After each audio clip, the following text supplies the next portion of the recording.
எல்லா ஃப்ரெண்ட்ஸ்க்கும் ஒரு ஆசை இருக்கும்ல, அதே மாதிரி எங்களுக்கு ஒரு ஆசை இருந்துச்சு.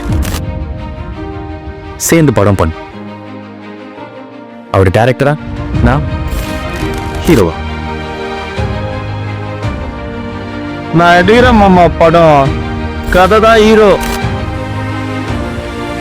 சினிமாவில் லட்சத்தில் ஒருத்தன் தானே ஜெயிப்பான், மற்றவங்க பிச்சை தானே இருப்பான்.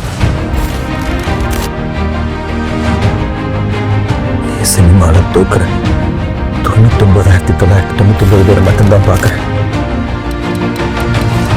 ஆனால் நான் ஜெயிக்கிறேன்னு ஒருத்தனை தான் பார்க்குறேன்.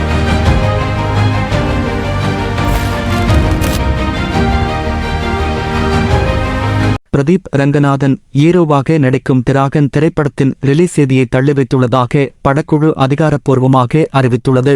இது தவிர பிரதீப் ரங்கநாதன் கைவசம் உள்ள மற்றொரு படம் திராகன். இப்படத்தை அஸ்வத் மாரிமுத்து இயக்கியுள்ளார். இப்படத்தில் பிரதீப்புக்கு ஜோடியாக அனுபமா பரமேஸ்வரன் நடித்துள்ளார். இப்படத்தை ஏஜிஸ் நிறுவனம் தயாரித்துள்ளது. இப்படத்திற்கு லியோன் ஜேம்ஸ் இசையமைத்துள்ளார். இப்படத்தின் ஷூட்டிங் முடிந்து ரிலீஸுக்கு தயாராக உள்ள நிலையில் வருகிற பிப்ரவரி 14 தேதி காதலர் தினத்தன்று திராகன் திரைப்படம் ரிலீஸ் ஆகும் என பொங்கலை ஒட்டி அறிவிப்பு வெளியானது.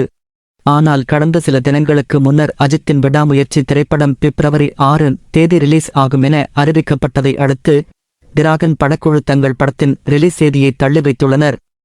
இதுகுறித்து ஸ்தலத்தில் பதிவிட்டுள்ள பிரதீப், தல வந்தா தள்ளி போய் தானா ஆகணும் என குறிப்பிட்டு திராகன் படம் பிப்ரவரி 21 தேதி திரையரங்குகளில் ரிலீஸ் ஆகும் என அறிவித்துள்ளார்.